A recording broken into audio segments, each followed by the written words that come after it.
বিশ্বকাপ জয় করা বড় দলগুলোর জন্য স্বপ্নের মতো হলেও বিশ্বমঞ্চে নিজেদের নাম লেখানো অনেক ছোট দেশের কাছে আজন্ম লালিত এক সাধনা। 2026 বিশ্বকাপে এবার এমন 4টি দেশ জায়গা করে নিয়েছে যাদের ফুটবল যাত্রা কোনো সিনেমার গল্পের চেয়ে কম নয়। দারিদ্রতা, গৃহযুদ্ধ আর প্রাকৃতিক দুর্যোগের ধ্বংসস্তূপ থেকে ফিনিক্স পাখির মতো জেগে ওঠার সেই অবিশ্বাস্য গল্পে প্রথমেই আছে নীল জলরাশির মাঝে ভাসমান দ্বীপরাষ্ট্র কুসারাও। রঙিন ঘরবাড়ি আর পর্যটনের আড়ালে এর কঠিন বাস্তবতা হলো এটি কোনো স্বাধীন দেশ নয়, বরং নেদারল্যান্ডসের একটি অংশ মাত্র।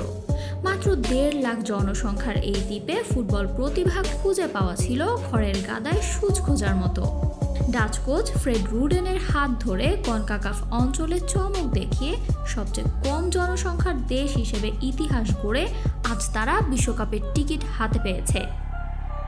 এরপর আসা যাক হাইতির গল্পে।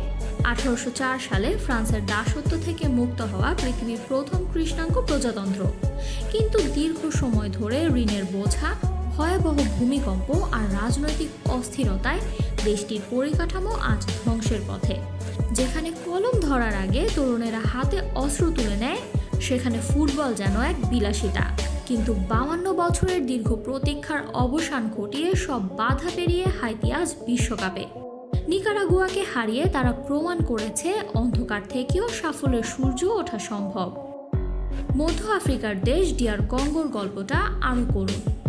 স্বর্ণ, হীরা আর কোবাল্টে ঠাসা এই দেশ খনিজ সম্পদে বিশ্বের অন্যতম ধনী হলেও এখানকার মানুষগুলো বিশ্বের দরিদ্রতম। দীর্ঘ গৃহযুদ্ধ আর দুর্নীতির কারণে যেখানে বেঁচে থাকাই প্রতিদিনের সংগ্রাম, সেখানে 52 বছর পর আবার ফুটবল বিশ্বকাপের স্বাদ নিতে যাচ্ছে দেশটি। 1974 সালে শেষবার খেলেছিল তারা। এবার পর্তুগালের মতো জায়ান্টদের বিপক্ষে লড়াইয়ের প্রস্তুতি নিচ্ছে কঙ্গোর এই লড়াকু ফুটবলাররা। সব শেষে আটলান্টিক মহাসাগরের ক্ষুদ্র দেশ কেপ ভার্দে। প্রাকৃতিক সম্পদ বলতে প্রায় কিছুই নেই, চাষযোগ্য জমিও সীমিত। খরা আর পানির অভাব যাদের নিত্যদিনের সঙ্গী, তাদের মূল শক্তি প্রবাসীদের ভালোবাসা। ইউরোপে বেড়ে ওঠা ফুটবলারদের নিয়ে গড়া এই দলটি প্রথমবারের মতো বিশ্বকাপে জায়গা করে নিয়েছে ক্যামেরুন আর অ্যাঙ্গোলার মতো পরাশক্তিদের টপকে। ব্লু শার্করা বিশ্বকে শিখিয়েছে দেশ ছোট হলেও স্বপ্ন বড় হলে আকাশ ছোঁয়া সম্ভব। এই 4টি দেশ কেবল বিশ্বকাপে খেলতে যাচ্ছে না, তারা যাচ্ছে নিজেদের অস্তিত্ব রক্ষার লড়াইয়ের গল্প শোনাতে। বিশ্বমঞ্চে তাদের এই পদচারণা প্রমাণ করে ইচ্ছা শক্তি থাকলে যে কোনো বাধা টেঙানো সম্ভব। Samantha, beyond border sports. আরও আপডেট পেতে সাবস্ক্রাইব করুন আমাদের ইউটিউব চ্যানেল এবং ক্লিক করুন বেল আইকন।